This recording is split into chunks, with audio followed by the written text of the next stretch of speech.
വിശുദ്ധ മർക്കോസിന്റെ സുവിശേഷം 1-ാം അധ്യായം 40 മുതൽ 45 വരെയുള്ള വാക്യങ്ങളിൽ നാം വായിച്ചു കേട്ട കുഷ്ഠരോഗിയെ സൗഖ്യമാക്കുന്ന യേശുവിനെ കുറിച്ച് നമുക്ക് അല്പനേരം ചിന്തിക്കാം. കുഷ്ഠരോഗി യേശുവിനെ സമീപിക്കുന്ന ഹൃദയസ്പർശിയായ ഒരു രംഗം നാം കാണുന്നു.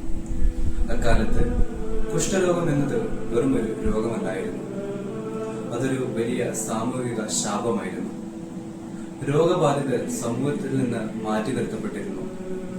അവർക്ക് ആരെയും സ്പർശിക്കാനോ സ്പർശിക്കപ്പെടാനോ അവകാശമുണ്ടായിരുന്നില്ല.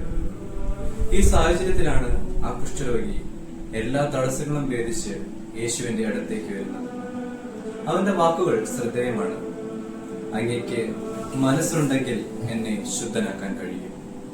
ഇവിടെ നമുക്ക് 3 കാര്യങ്ങൾ ചിന്തിക്കാം. ഒന്നാമതായി ചിന്തിക്കുകയാണെങ്കിൽ, ആ മനുഷ്യൻ യേശുവിന്റെ കഴിവിൽ പൂർണ്ണമായി വിശ്വസിച്ചു. അവൻ ചോദിച്ചത് അങ്ങേക്ക് കഴിയുമോ എന്നല്ല, മറിച്ച് അങ്ങേക്ക് മനസ്സുണ്ടോ എന്നാണ്.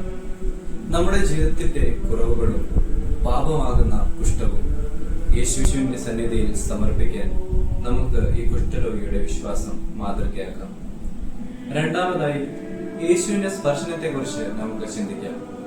യേശു കൈനീട്ടി അവനെ സ്പർശിച്ചു.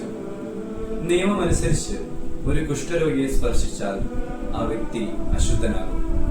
എന്നാൽ യേശുവിന്റെ സ്പർശനം അവനെ അശുദ്ധനാക്കിയില്ല, മറിച്ച് ആ കുഷ്ഠരോഗിയെ ശുദ്ധനാക്കി. യേശു പറഞ്ഞു, എനിക്ക് മനസ്സുണ്ട്, ശുദ്ധനാവുക. ലോകം മാറ്റി നിർത്തുന്നവരെ ചേർത്ത് പിടിക്കുക, അതാണ് ദൈവസ്നേഹം. മൂന്നാമതായിട്ട്, സൗഖ്യം ലഭിച്ച ശേഷം അവനെ സമൂഹത്തിലേക്ക് തിരിച്ചു കൊണ്ടുവരുവാൻ യേശു അവനോട് പുരോഹിതന്റെ അടുത്ത് പോയി കാഴ്ച അർപ്പിക്കാൻ ആവശ്യപ്പെടുന്നു. നമ്മുടെ ജീവിതത്തിലും ദൈവം നൽകുന്ന സൗഖ്യങ്ങളും ക്ഷമയും വെറുമൊരു ശാരീരിക മാറ്റമല്ല, മറിച്ച് നമ്മളുടെ ബന്ധങ്ങളുടെയും വ്യക്തിത്വത്തിന്റെയും വീണ്ടെടുപ്പാണ്.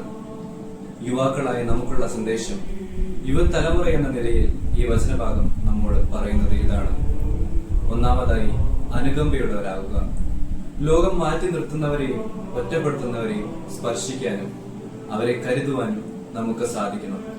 വാക്കുകൾ കൊണ്ടോ പ്രവൃത്തികൾ കൊണ്ടോ മറ്റുള്ളവരെ മുറിപ്പെടുത്താതെ അവരെ ചേർത്ത് പിടിക്കാൻ നമുക്ക് സാധിക്കണം. രണ്ടാമതായി, കുറവുകൾ ദൈവത്തിന് സമർപ്പിക്കുക.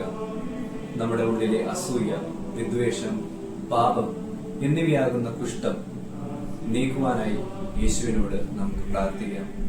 അവൻ നമ്മെ ശുദ്ധീകരിക്കാൻ സന്നദ്ധനാണ്. മൂന്നാമതായി, സാക്ഷികളാകുക.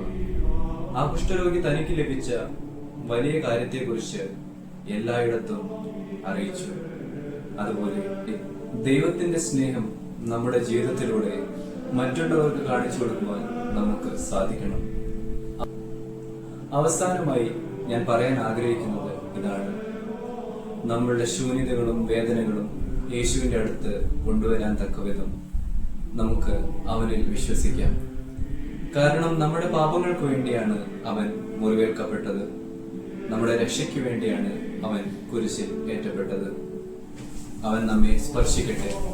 നമ്മുടെ ജീവിതത്തിലെ വേദനിപ്പിക്കുന്ന ഭാഗങ്ങളെ മനോഹരമായ സാക്ഷ്യങ്ങളാക്കി മാറ്റാൻ അവന് മാത്രമാണ് സാധിക്കുക. ദൈവം നമ്മെ ഏവരെയും അനുഗ്രഹിക്കട്ടെ.